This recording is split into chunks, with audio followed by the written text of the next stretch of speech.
রুহিয়ায় ট্রাকের ধাক্কায় এক নারী নিহত। মোহাম্মদ শফিকুল ইসলাম, ঠাকুরগাঁও জেলা প্রতিনিধি।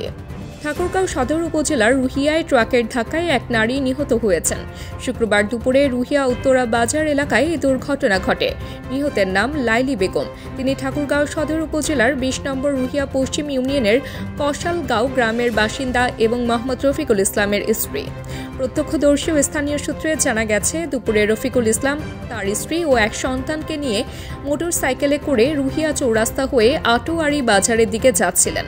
এ সময় আটোয়ারি বাজার থেকে ছেড়ে আসা একটি ট্রাক ঠাকুরগাঁওয়ের দিকে যাওয়ার পথে মোটরসাইকেলের সঙ্গে সংঘর্ষ ঘটে।